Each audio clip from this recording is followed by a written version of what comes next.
पनवेल महानगरपालिकेत नव्या राजकीय पर्वाची अधिकृत सुरुवात झाली आहे। नितीन जयराम पाटील यांनी महापौर पदाची तर प्रमिला रविनाथ पाटील यांनी उपमहापौर पदाची धुरा स्वीकारत शहराच्या नेतृत्वात नवी ऊर्जा भरली। पदग्रहण सोहळ्यात कार्यकर्त्यांच्या घोषणांनी परिसर दुमदुमला।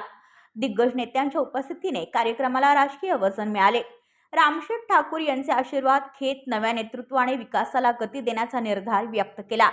जनतेच्या समस्या सोडवणे, रखडलेली कामे मार्गी लावणे आणि पारदर्शक प्रशासन देणे हा स्पष्ट संदेश देत नव्या नेतृत्वाने लोकाभिमुख कारभाराचे आश्वासन दिले। महापौर नितीन पाटील म्हणाले, महापालिका प्रत्येक नागरिकाची आहे। विकास आणि पारदर्शकतेवर आमचा भर राहील। पनवेलमध्ये आता अपेक्षा आहेत वेगवान निर्णयांची आणि नव्या नेतृत्वाकडून विकासाच्या नव्या अध्यायाची।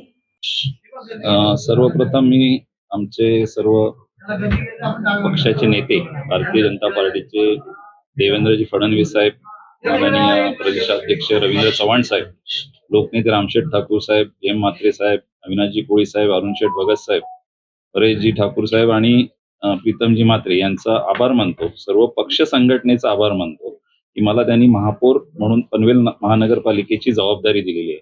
आणि भारतीय जनता पार्टीने आम्हाला शिकवलेलं आहे की कुठलंही पद हे शोभेचं नसतं। त्यामुळे प्रत्येक जे आम्हाला पद मिळालेलं आहे, संघटनेचं असो किंवा कुठल्याही विषयाचं असो, ती एक जबाबदारी म्हणूनच आम्हाला हे पद दिलं जातं। त्यामुळे ही जबाबदारी फार मोठी आहे।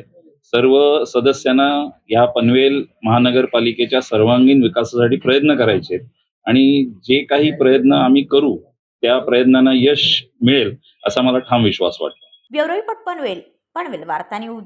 आपल्या परिसरातील बातम्या आमच्यापर्यंत पोहोचवण्यासाठी स्क्रीनवर दिलेल्या क्रमांकावर संपर्क साधू शकता। दूरध्वनी क्रमांक 8652414343।